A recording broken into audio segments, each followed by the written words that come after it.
السلام عليكم طلبتي الأعزاء. أتمنى أن تكونوا بخير وبصحة جيدة. Bienvenue à un nouveau support de cours vidéo dans lequel je vais essayer d'expliquer la partie du chapitre numéro 2 qui n'a pas été traitée en amphi. Il s'agit du paragraphe 6 intitulé Dosage acido-basique, courbe de neutralisation. On va commencer par des généralités et commençons d'abord par la notion du dosage. Donc ça sert à quoi d'effectuer un dosage? Ça sert à déterminer la concentration molaire d'une espèce dans une solution. Et lorsque cette espèce est un acide ou une base ou un mélange d'acide ou un mélange de base, on parle d'un dosage acido-basique. Et le dosage acido-basique est basé sur une réaction acido-basique que l'on appelle réaction du dosage. Donc c'est une réaction entre un réactif titrant et un réactif titré. La réaction du dosage doit être unique, bien sélective, quasi totale et rapide. Elle doit être rapide pour qu'on puisse repérer le point d'équivalence dans un bref délai. Et ceci, vous l'avez déjà vu les années précédentes. درستم تفاعلات المعايرة ودرستم أن تفاعل المعايرة يجب أن يكون انتقائيا تاما وسريعا. Deux techniques sont utilisées pour les dosages acido-basiques. La première technique est le dosage pH métrique, ou bien ce qu'on appelle la volumétrie instrumentale, dans laquelle on utilise un pH mètre qui va mesurer la valeur du pH du mélange réactionnel après chaque ajout d'un volume du réactif titrant, de la solution qui contient le réactif titrant. Et point par point, on construit donc la courbe de neutralisation. Et à l'équivalence, on peut appliquer la relation suivante: la normalité de la solution acide fois le volume de la prise d'essai de la solution acide est égal à la normalité de la solution basique fois le volume de la solution basique à l'équivalence, versé à l'équivalence. On peut déterminer expérimentalement le point d'équivalence, ou bien les coordonnées du point d'équivalence sur la courbe de titrage en utilisant deux méthodes différentes. On utilise ou bien la méthode des tangentes qui consiste à tracer deux tangentes qui sont parallèles entre elles-mêmes, qui sont parallèles, et il faut les construire de part et d'autre du point d'équivalence. Donc, une droite est construite dans la partie obtenue après l'équivalence et l'autre dans la partie obtenue avant l'équivalence. On construit une troisième droite parallèle aux deux premières et à la même distance des deux. Donc, cette distance est égale à cette distance. Cette troisième droite coupe la courbe de neutralisation en un point dit point d'équivalence. On pourrait utiliser une deuxième méthode, ce qu'on a appelé la méthode de la courbe dérivée. Donc on trace la courbe dérivée en bleu. C'est la courbe de dPH, c'est-à-dire la dérivée du pH par rapport au volume de la base versée en fonction du volume de la base versée. Et à l'extrémum de cette courbe, on obtient le volume versé à l'équivalence. Donc, deuxième dosage, type de dosage acidométrique est ce qu'on appelle le dosage volumétrique avec indicateur coloré ou bien volumétrique colorimétrique non instrumental. Donc, dans ce type de dosage, on n'utilise pas un instrument et on repère le point d'équivalence grâce à un changement de couleur du milieu réactionnel. Donc, c'est quoi un indicateur coloré? C'est un acide appartenant à un couple acido-basique. Donc, dans la forme acide est symbolisée ici par HIN et la forme basique par IN. Ces deux formes, c'est-à-dire la forme acide et la forme basique, ont deux couleurs différentes et chaque couple, chaque indicateur coloré est caractérisé par une zone de virage.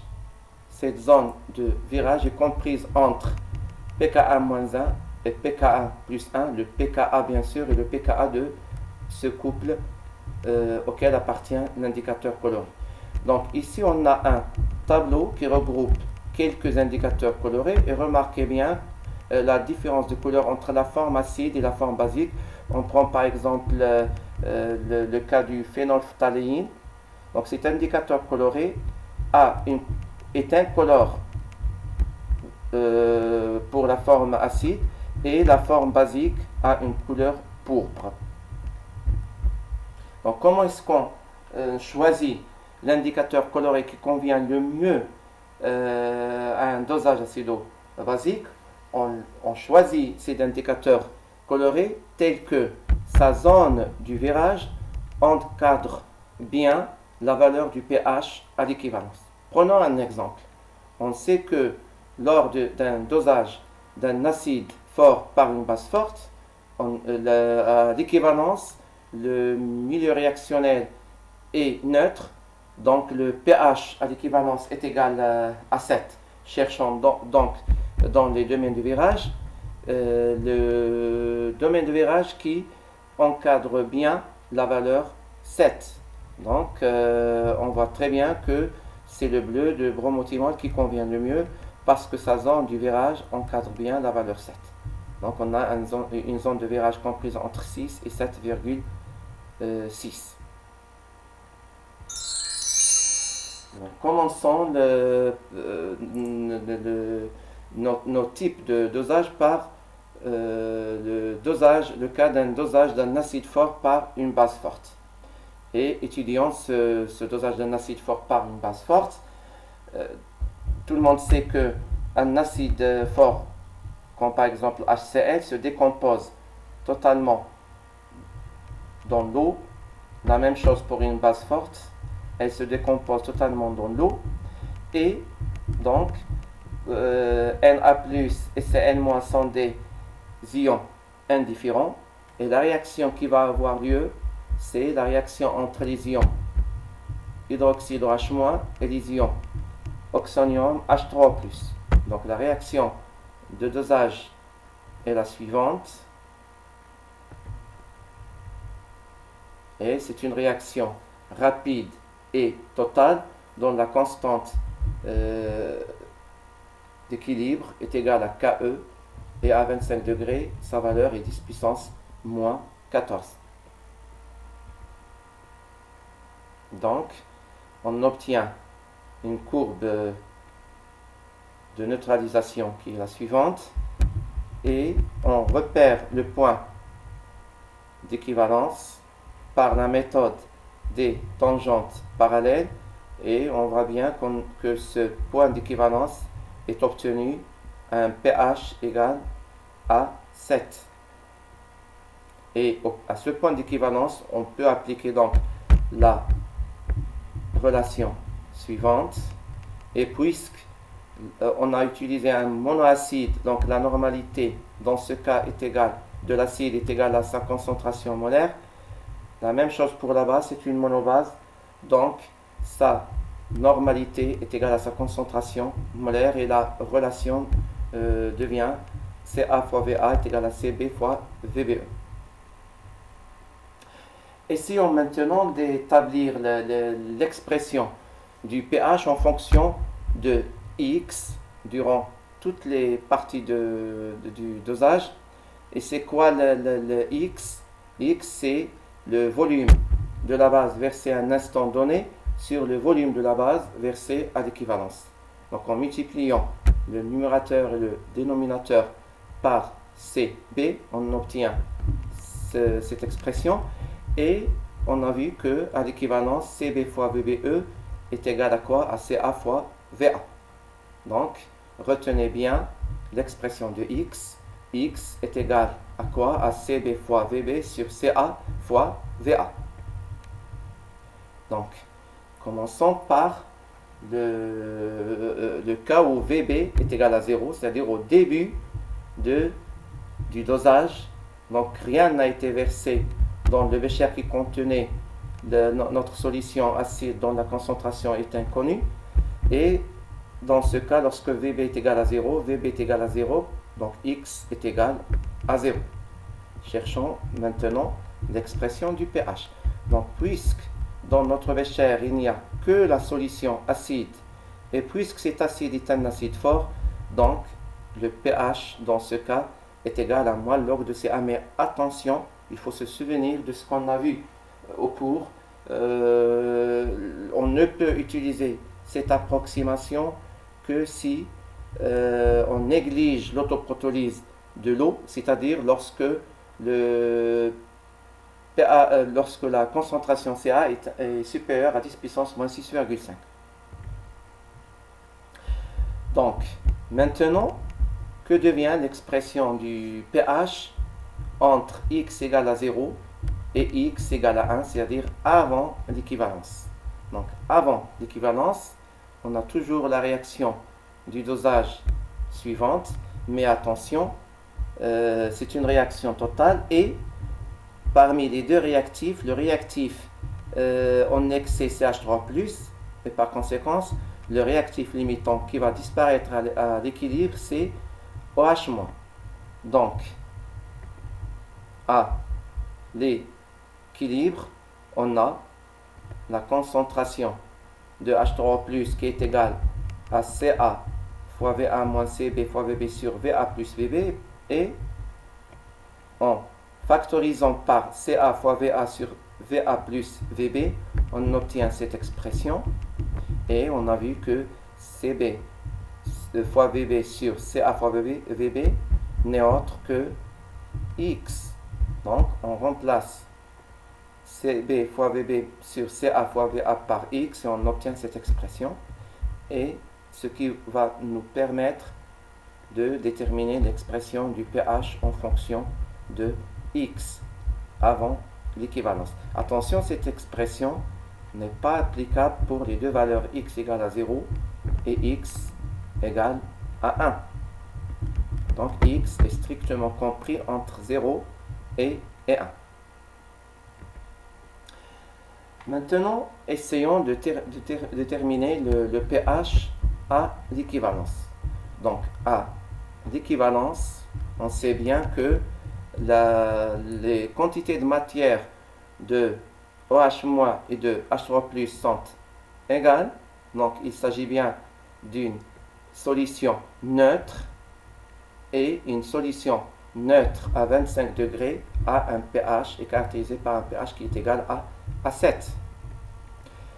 Après l'équivalence, donc pour X, pour Vb supérieur à Vbe et pour X supérieur à 1. Donc, maintenant, c'est H3+ a disparu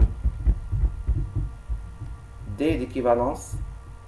Donc, lorsqu'on verse OH-, elle ne va pas réagir avec H3+, puisque H3+ a été déjà neutralisé au point d'équivalence, et la quantité qui reste dans notre mélange réactionnel, la quantité de OH- qui reste dans notre mélange réactionnel est égale à la quantité de OH- versée moins la quantité de H- qui a servi à la neutralisation de toute lésion H3+ à l'équivalence. Donc, remplaçons ces quantités de matière par leur expression en fonction des concentrations et des volumes, on obtient donc cette expression, et ce qui conduit à la concentration des ions H-, qui est la suivante. Et vous pouvez d'abord déterminer l'expression de POH et en utilisant le fait que pH est égal à pKe moins pOH, vous pouvez donc obtenir facilement l'expression du pH.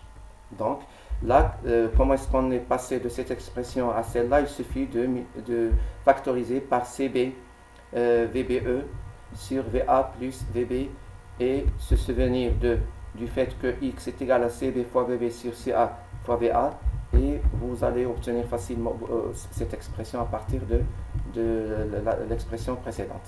Donc on obtient cette expression pour la concentration de H-, et par conséquence le pH est égal à 14 plus logarithme de CA fois VA sur VA plus VB plus logarithme de X moins 1, bien sûr à 25 degrés, puisque pKe est égal à 14 à 25 degrés. Comment varie l'allure de la courbe de neutralisation en fonction de la concentration? Donc concentrons-nous d'abord sur la courbe numéro 1 qui est ici en bleu. Donc cette courbe a été obtenue pour des concentrations de la solution acide et la concentration de la solution basique qui est égale à 10 puissance moins 1. Et lorsque la concentration des deux espèces acide et basique diminue, qu'est-ce qu'on remarque? On marque un changement de l'allure des courbes, et c'est normal. Pourquoi? Parce que mettons-nous même à la valeur x égale à 0. Donc, lorsque la concentration, donc on a une solution d'acide fort. Lorsque la concentration diminue, l'acidité diminue, par conséquence le pH augmente. Mettons-nous maintenant dans ce domaine après l'équivalence. Donc lorsqu'on s'éloigne de l'équivalence, la valeur du pH s'approche de la valeur du pH de la solution basique qui était dans la burette. Donc, qu'est-ce qui arrive? Comment est-ce qu'évolue le pH lorsque la concentration diminue? Donc, lorsque la concentration diminue, la basicité diminue et par conséquence le pH diminue aussi. Mais attention, le point d'équivalence ne change pas, il est toujours à la valeur 7. Donc à l'équivalence, on a toujours une solution neutre puisqu'il s'agit d'un dosage d'un acide fort par une base forte. Maintenant, faisons une récapitulation. Donc je passe. Ceci, vous l'avez déjà sur les polycopes du cours. Donc je passe un petit résumé sur la courbe de neutralisation. Donc, quelle est l'expression du pH au point de départ lorsque x est égal à 0? Donc on a vu que pH est égal à moins log de Ca. Donc pour x compris entre 0 et 1, l'expression devient pH est égal à moins log de Ca fois Va fois 1 moins x, le tout sur la somme des deux volumes, c'est-à-dire le volume de l'acide plus le volume de la base versée. À l'équivalence, donc on a un pH qui est égal à 7, et après l'équivalence, l'expression du pH devient celle d'une base forte, donc elle est égale à 14 plus le logarithme du produit des concentrations de l'acide et du volume de l'acide fois x moins 1 sur le volume total du mélange réactionné. Voilà. Donc, lorsqu'il s'agit d'un dosage d'une base forte par un acide fort, donc on a mis dans notre bécher la base forte et dans la burette l'acide fort. Donc, l'allure de la courbe est la suivante. Donc, au départ, on a un pH de la solution basique qui est supérieur à 7, et au fur et à mesure qu'on ajoute des quantités d'acide fort, donc la basicité diminue et par conséquence le pH diminue, et à la fin de dosage on s'approche du pH de la solution acide versée. Passons maintenant au dosage d'un acide faible par une base forte. Donc pour l'acide fort, attention, la dissociation, bien la décomposition de l'eau n'est pas totale. On aura toujours une quantité de l'acide faible qui n'a pas été dissociée. Donc, prenons l'exemple d'un acide faible qui est l'acide éthanoïque et on le dose par une base forte qui est NaOH. Donc, deux réactions vont se faire dans le bécher. La réaction de l'acide avec les ions OH- versés et la réaction de la décomposition de l'acide faible dans l'eau. Donc, si la valeur de Ka, c'est-à-dire la constante d'acidité, est suffisamment faible, et si la solution n'est pas trop diluée, donc la réaction, dans ce cas, la réaction numéro 1 est prépondérante et on pourrait négliger la deuxième réaction. Et ces deux conditions n'ont lieu que lorsque le coefficient de dissociation de cet acide est inférieur à 10%. Donc l'allure de la courbe de dosage obtenu est la suivante. Donc, remarquez les différences qui existent entre l'allure de la courbe dans le cas d'un dosage d'acide faible par une base forte avec la courbe obtenue lors d'un dosage d'acide fort par une base forte. Donc, on remarque deux différences marquantes. Donc, dans le cas précédent, c'est-à-dire le dosage d'un acide fort par une base forte, remarquez qu'à l'équivalence, la solution était neutre, donc le pH à l'équivalence était égal à 7. Mais pour un dosage d'un acide faible par une base forte, ce n'est plus le cas et au point d'équivalence, la solution est plutôt basique avec un pH dans le cas de l'acide éthanoïque qui est supérieur à 8. Donc c'est la première différence. Mais on a aussi une deuxième différence. Dans le cas d'un dosage d'un acide fort par une base forte, on n'a qu'un seul point d'inflexion. Et ce point d'inflexion coïncide avec le point d'équivalence. Mais dans le cas d'un acide faible, on a deux points d'inflexion. Donc, on a un point d'inflexion, premier point d'inflexion presque à la mi-équivalence, et un deuxième point d'inflexion qui n'est autre que le point d'équivalence. Donc, نقطتين انعطاف. لاحظوا تغير التقعر في البداية موجه نحو الأراتيب السالبة ثم نحو الأراتيب الموجبة ثم مجددا نحو الأراتيب السالبة.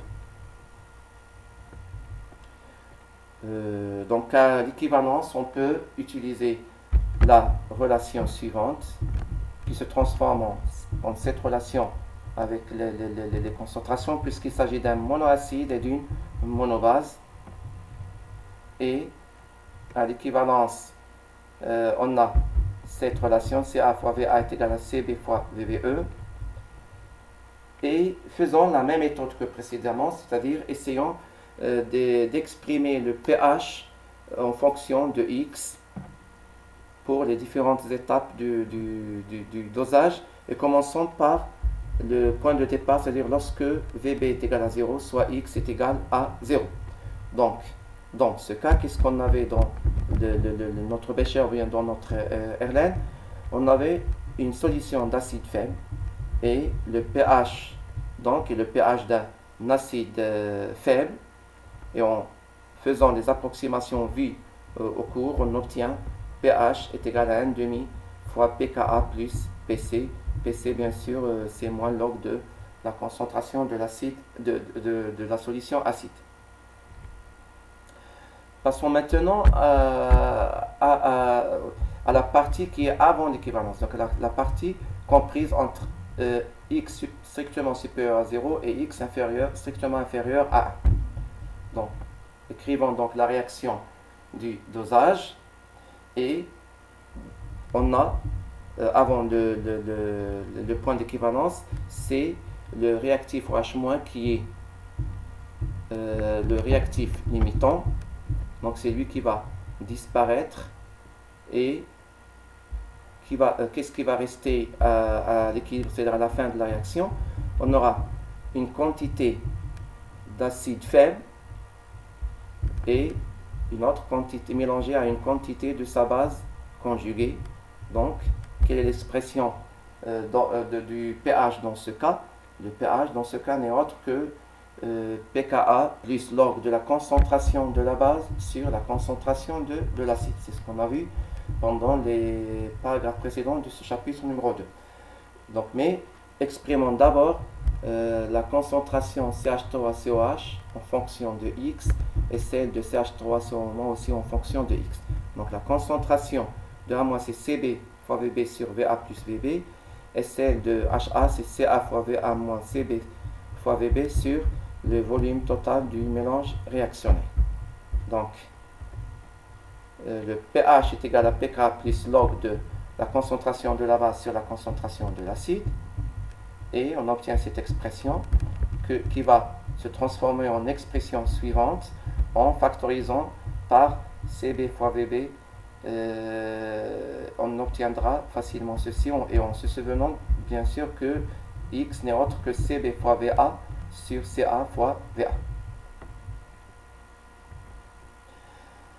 Donc cette relation n'est pas applicable pour les deux extrêmes, c'est-à-dire pour X est égal à 0 et pour X est égal à 1.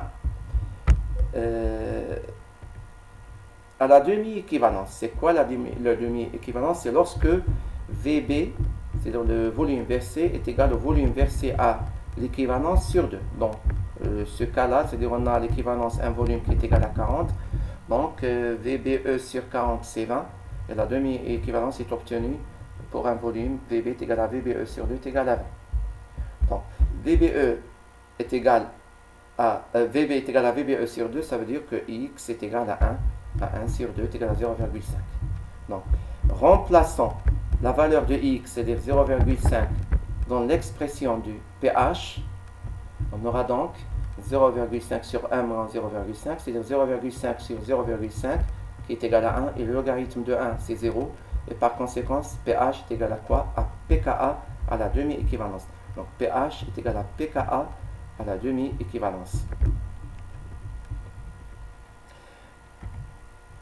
Passons maintenant à l'expression du pH au point d'équivalence. Donc au point d'équivalence, VB est égal à VBE, soit X est égal à 1. Et la solution est équivalente à une solution de base faible à l'équivalence. Et à quoi est égale donc la concentration de cette base faible? C'est la concentration CB fois VBE, c'est-à-dire versée au point d'équivalence, moins celle qui a réagi avec moins celle de l'acide Ca fois Va sur Va plus VBE, c'est-à-dire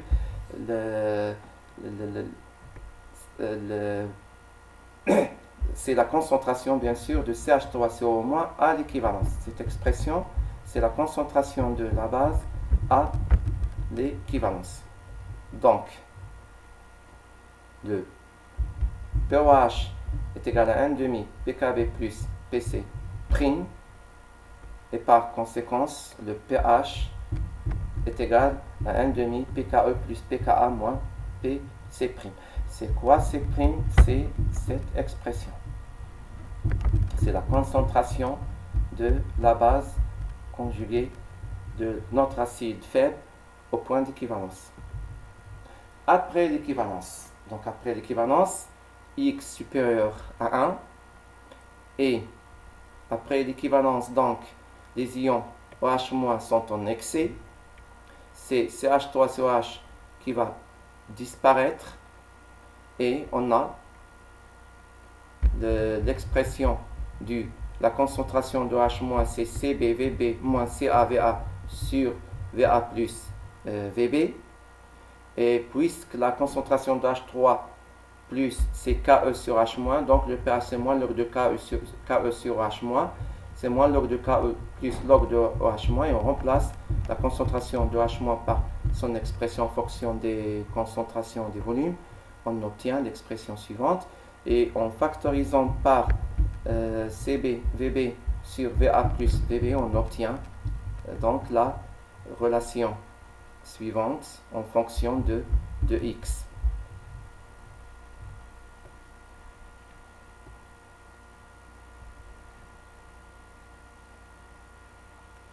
Donc, la même chose, on va voir comment est-ce qu'évolue l'allure de la courbe de neutralisation en fonction des concentrations. Donc, le changement qu'on voit au début et à la fin peut être expliqué de la même façon que pour l'évolution de l'allure de la courbe dans le cas d'un dosage acide fort par une base forte. Mais remarquez qu'ici, il y a une partie inchangeable qui reste inchangeable même si on change les concentrations de la solution acide de la solution basique. Et cette droite qui reste inchangeable, qui ne dépend pas de des concentrations de la solution titrée et de la solution titron, est appelée la droite d'Henderson. C'est l'allure de la courbe dans le cas du dosage d'une base faible par un acide fort. Et ce tableau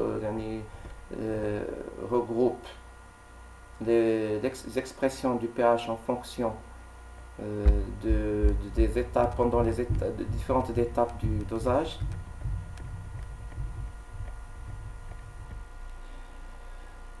Passons maintenant au cas d'un dosage d'un polyacide, si l'on n'est plus dans le cas d'un monoacide et d'une monobase.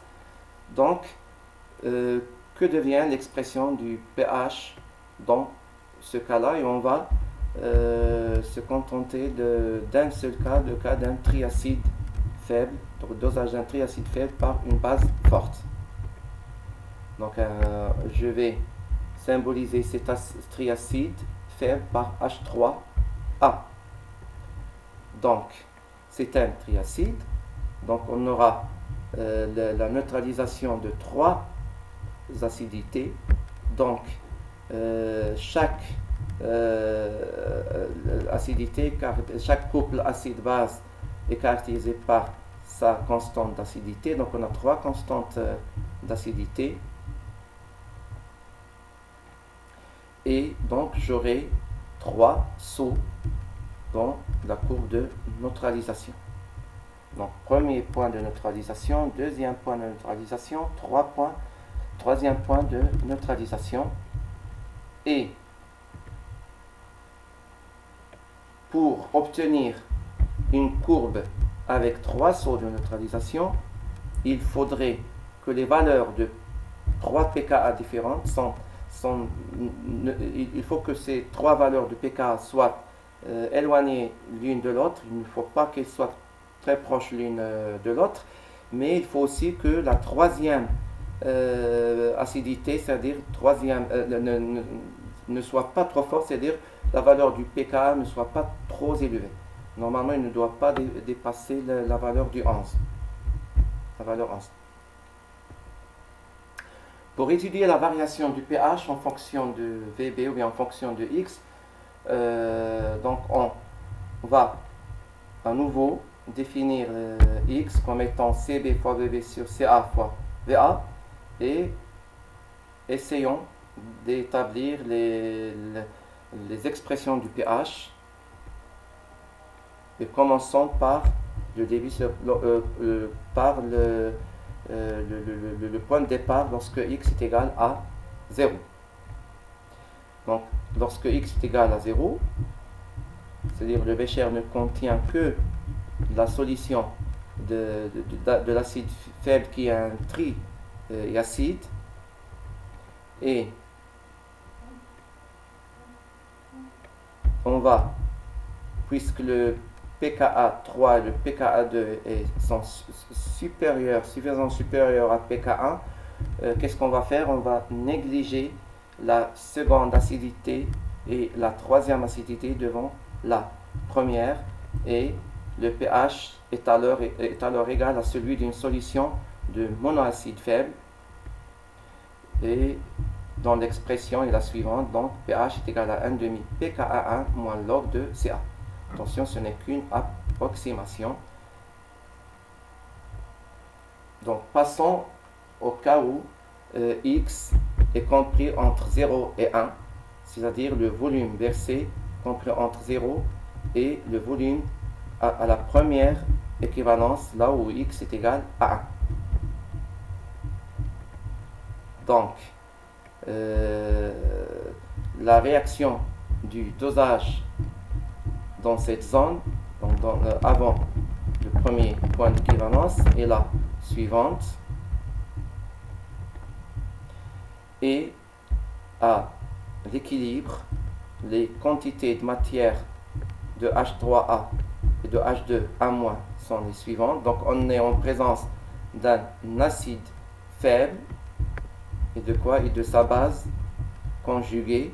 Et l'expression du pH, c'est quoi? C'est le pH égale à pKa plus log de la concentration de la base sur la concentration de l'acide.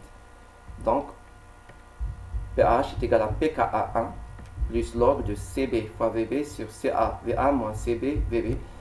Et donc où sont partis Va plus Vb, et on les a simplifiés. Et donc en multipliant par Cb Vb par Cb Vb, on obtient cette expression en fonction de x. En factorisant plutôt par Cb fois Vb, on obtient cette expression, facilement cette expression. Donc, et à la première demi-équivalence, c'est-à-dire lorsque x est égal à 1,5, en remplaçant x par 1,5, on obtient log de 1, donc qui est égal à 0, et pH est égal à pKa1 à la première demi-équivalence. Dans le cas où x est égal à 1, c'est-à-dire à la première équivalence. Donc, à la première équivalence, donc, on a neutralisé la première acidité. Donc, Na est égal à Ca et Nb est égal à Cb. Et donc, qu'est-ce qui reste dans la solution, puisque la première acidité est totalement neutralisée? Donc, il reste seulement là, dans la solution, la base conjuguée de la première acide de H3A. Et cette base, attention, elle est en même temps un acide. C'est une base, mais en même temps un acide. Donc, il s'agit d'un nympholite. Donc, H2A- appartient à deux couples différents. Dans ce couple, elle joue le rôle d'une base, et dans ce couple, elle joue le rôle d'un acide, donc c'est un nympholite. Qu'est-ce qu'on va donc utiliser comme expression du pH? Donc on va utiliser l'expression d'un pH dans le cas d'un nympholite. On a vu que c'est 1,5 fois pKa1, c'est-à-dire pKa1 de ce couple plus pKa2 du deuxième couple. Passons maintenant à cette partie-là, c'est-à-dire après le premier point d'équivalence. Dans cette partie, donc, on a x qui est compris, entre 1 et 2. Donc, après la première équivalence. Après la première équivalence, donc, la réaction du dosage après la première équivalence est la suivante. Donc on avait la première équivalence, on avait H2A-, et en continuant après la première équivalence de verser la solution d'acide de base forte, donc on ajoute OH- qui va réagir avec H2A- et qui va cette fois-ci jouer le rôle d'un acide faible et va se transformer en sa base conjuguée plus H2O. Donc,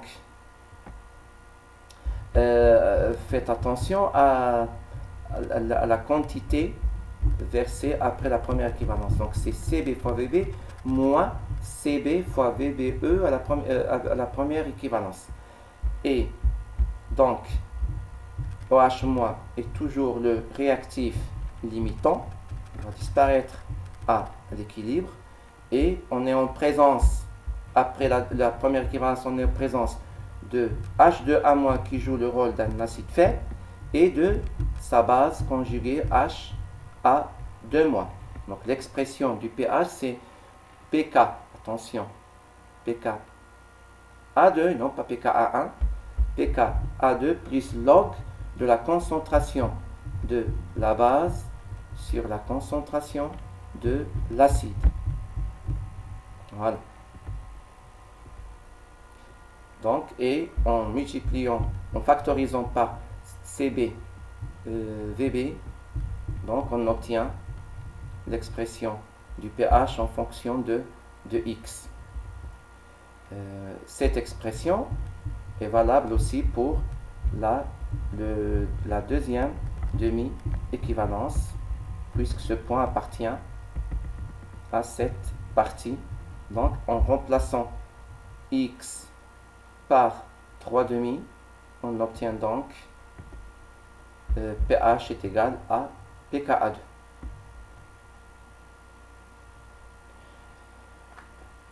Nous arrivons maintenant au deuxième point d'équivalence. X égale à 2.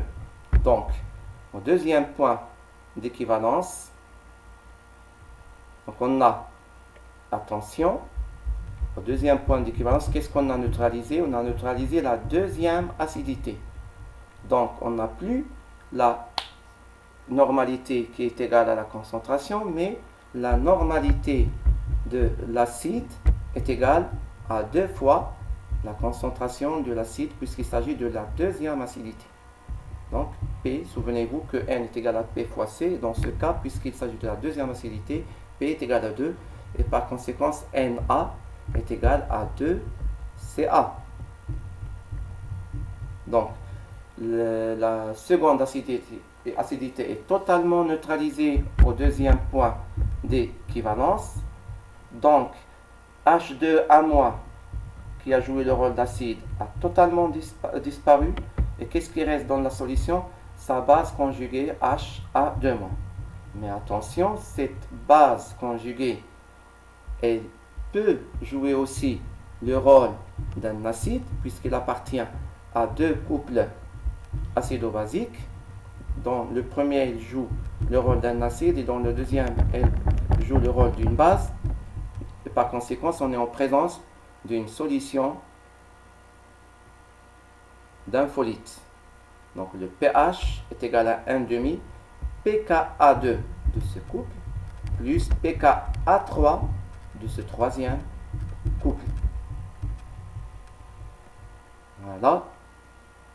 Et attention, cette relation n'est pas exacte. On ne peut l'utiliser que si les ions OH- et H3+ sont négligeables devant HA2- et A3-. Donc ce n'est que en utilisant les approximations vues dans les paragraphes précédents qu'on peut utiliser cette expression pour le pH d'une solution d'infolite. Donc, on arrive maintenant au cas où X est compris entre la deuxième équivalence et la troisième équivalence. X compris entre 2 et 3. Donc, on est dans cette partie-là. Donc, cherchons l'expression du pH dans cette partie. Donc, on a vu que au deuxième équivalence, l'acide H2A- a disparu. On est en présence de sa base conjuguée HA2- qui va jouer le rôle d'un acide et qui va réagir avec OH-. Donc la réaction du dosage après le deuxième point d'équivalence est la suivante. Donc à partir du point d'équivalence, on a la concentration de HA2- qui est égale à Ca VA, donc lorsque x est égal à 2, au point de départ, c'est-à-dire après au deuxième point d'équivalence. Et la concentration de OH- c'est CB fois VB moins CB fois VB au deuxième équivalence. Donc à l'équilibre, OH- qui est en défaut, c'est-à-dire que le réactif limitant va disparaître. On sera en présence d'un acide faible et de sa base conjuguée. Donc le pH sera égal à pKa, attention, pKa 3 de ce troisième couple, plus le logarithme de la concentration de cette base sur la concentration de cet acide. Donc, voilà les expressions des concentrations de l'acide et de la base. Et donc, le pH est égal à pKa plus log de cette expression-là. Et en factorisant, attention, remarquez que j'ai remplacé donc CB fois VB à la troisième équivalence par 3 fois CA fois VA. 3 fois CA puisqu'il s'agit de la troisième équivalence. Donc la troisième équivalence, donc on a CB fois VBE à la troisième équivalence qui est égal à 3 CA fois VA. Donc, et en factorisant par CB fois VB, on obtient cette expression.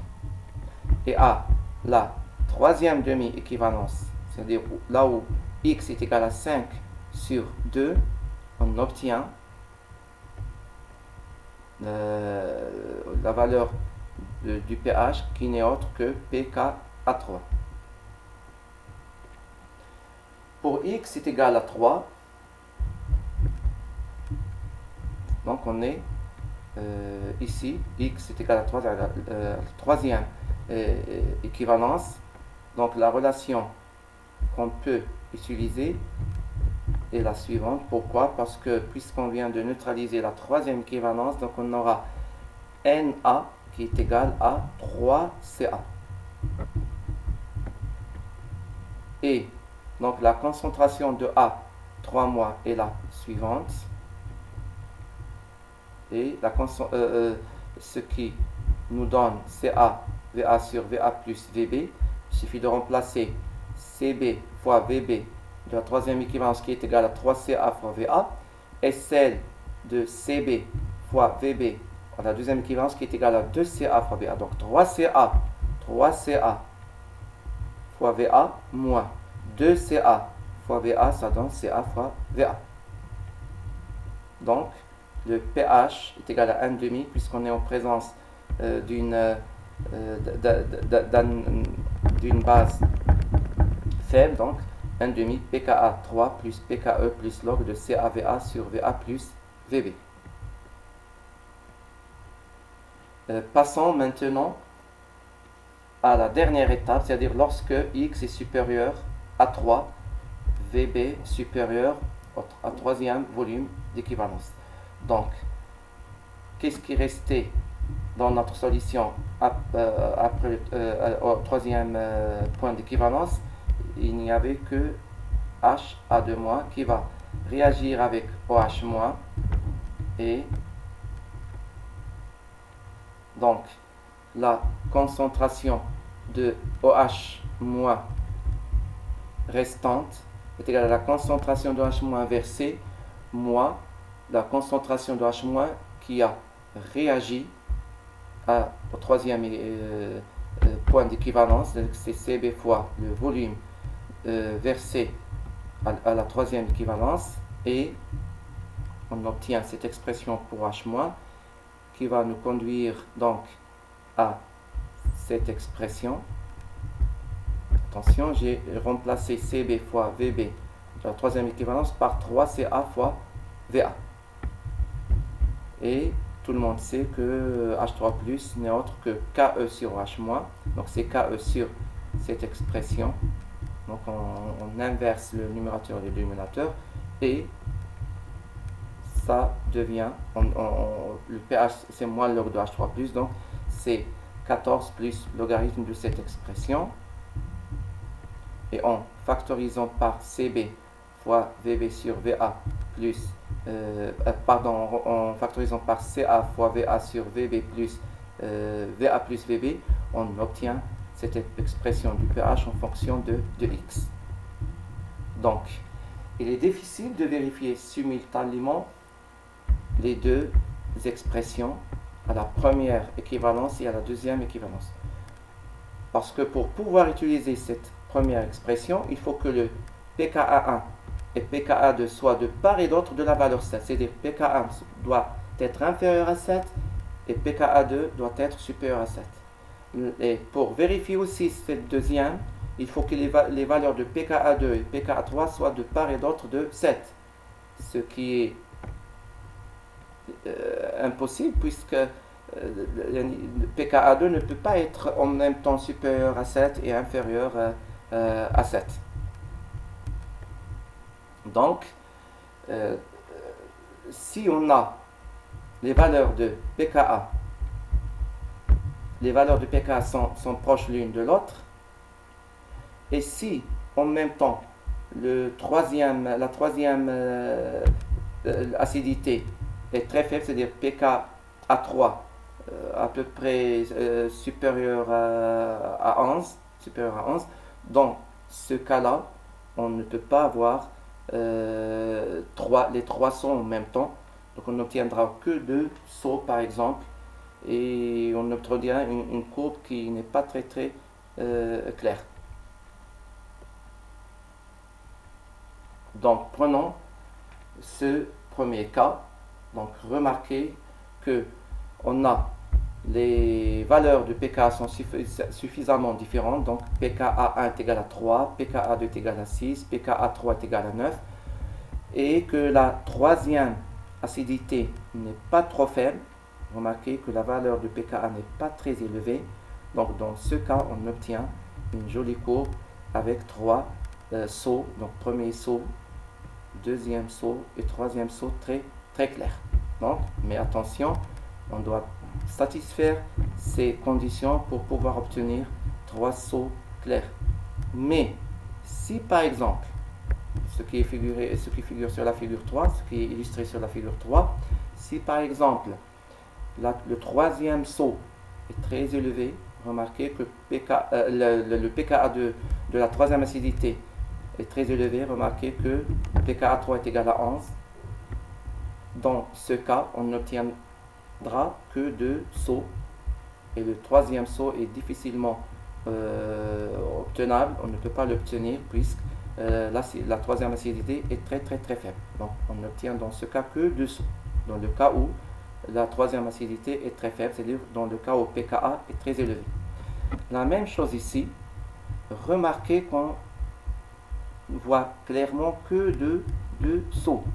Le deuxième saut n'est pas très bien clair. Pourquoi?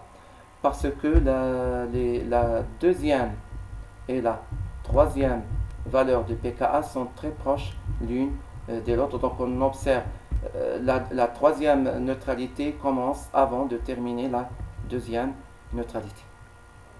neutralisation. Donc voilà, on s'arrête ici pour le moment. طلبة الأعزاء دمتم في صحة جيدة ودمتم سالمين وإلى لقاء قريب بحول الله. السلام عليكم ورحمة الله تعالى وبركاته.